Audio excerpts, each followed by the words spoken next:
Untuk memastikan pelaksanaan program beasiswa berjalan dengan baik dan melihat langsung perkembangan peserta beasiswa di kota-kota studi, Yayasan Pemberdayaan Masyarakat Amungme dan Kamoro, YPMAK, pengelola dana kemitraan PT Freeport Indonesia melakukan monitoring dan evaluasi. Pada hari Rabu, 21 September 2022, tim monitoring pendidikan YPMAK mengunjungi Universitas Kristen Satyawacana, UKSW, Salatiga, Jawa Tengah serta peserta beasiswa umum di Jawa Tengah yang di bawah pengawasan Yayasan Binterbusi.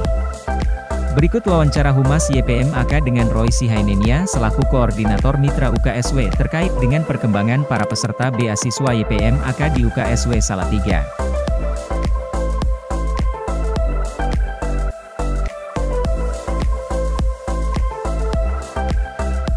Saya kira mereka sudah semakin percaya diri dulu yang paling penting ya. Jadi kalau dalam pasca setelah terjadi ada kasus yang kemarin di Surabaya, sekarang mereka sudah makin percaya diri dan makin kritis ya, terutama dalam konteks Salatiga.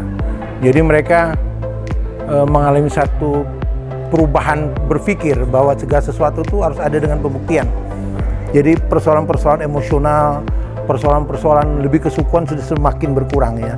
Jadi itu yang paling menarik dalam proses pendidikan ini. Karena memang kami ingin mengembangkan pendidikan kritis.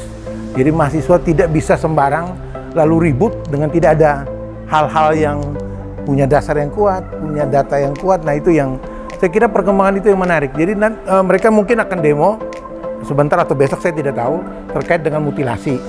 Nah lalu mereka mendiskusikan dulu. Nah itu menurut saya dari sisi itu ya, karena ini penting. Soal manajemen pendidikan itu bisa atur, tapi output yang paling penting adalah mahasiswa semakin kritis.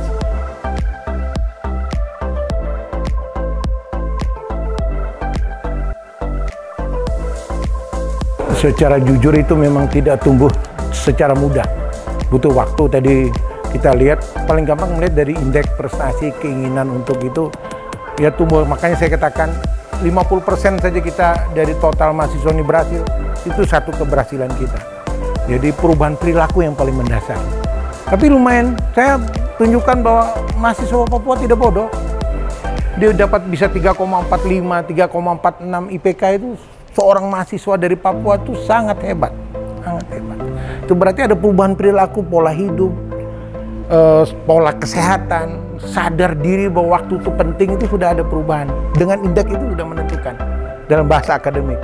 Jadi kalau dilakukan perubahan perilaku, ya lumayan lah ya. Jadi kalau kita lihat tadi dari data itu, kita baru mencapai sekitar 20 sekian persen lah. Belum sampai 25. Tapi saya yakin kita akan mainkan dengan kemungkinan kita akan menata ulang. Nampaknya perilaku kita mesti atur dengan aturan. Tidak bisa lagi tidak. Karena kalau nggak ada aturan, susah. Dan ini kan persoalannya kita jauh dengan Papua. Jadi kadang-kadang, oh kami sudah, karena biasa kan saudara tuh, kami sudah sampaikan teman-teman YPMAK begini. Teman-teman YPMAK siapa?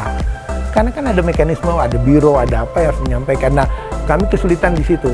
Nah, memang hubungan kita dengan yang di Papua ini belum harmonis, belum sama-sama satu visi. Karena pikiran mereka ini anak-anak ini jangan susah. Tapi kan persoalannya kan susah diciptakan sendiri kan jadi susah. Nah itu yang menciptakan sendiri nih. Kadang-kadang cerita dengan orang tua ceritanya lain. Lalu persepsinya muncul. Tapi kalau dia menopang, menanya ke kami memberikan kebebasan orang tua untuk bertanya langsung. Karena juga pada pendamping. Kenapa anak saya begini? Sebenarnya ada komunikasi. Beberapa orang tua sangat baik, kemudian menopang. Itu juga menentukan keberhasilan kita dalam melakukan perubahan.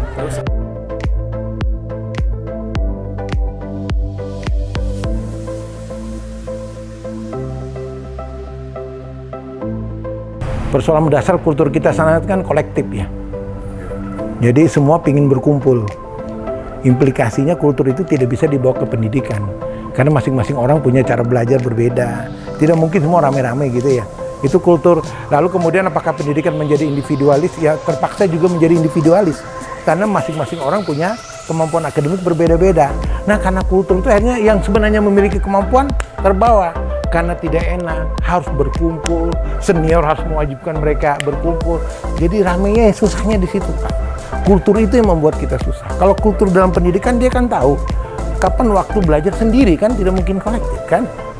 Dia mau tes kan fakultasnya juga beda. Nah itu yang susah merubah kultur itu.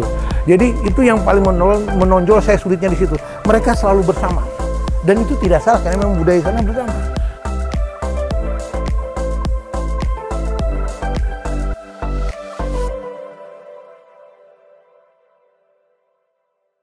Kami punya mindset, mahasiswa harus punya laptop, itu udah di kepala kami. Cara kami apa, kami akan tempuh. Salah satunya adalah universitas menyiapkan dana awal untuk membantu mereka.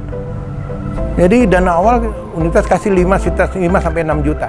Diberikan kepada kami pengelola, ini silakan dipakai dulu untuk dana awal.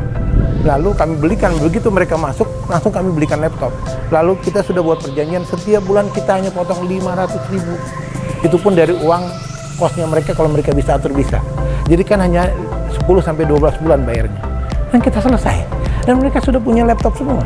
Tidak ada yang tidak punya laptop di sini. Tidak ada. Semua sudah punya laptop. Itu wajib hukumnya, nggak bisa tidak. Jadi di pengelolaannya seperti itu. Keinginan universitas memang begitu. Standarnya begitu soalnya. Begitu masuk itu aturan kita. Jadi mereka sudah punya mindset. Begitu masuk, Pak, nanti laptopnya iya, sabar. Kita kumpulkan dulu nama, kita buat perjanjian, lah kita jalan. Jadi mereka sudah tidak merasa susah.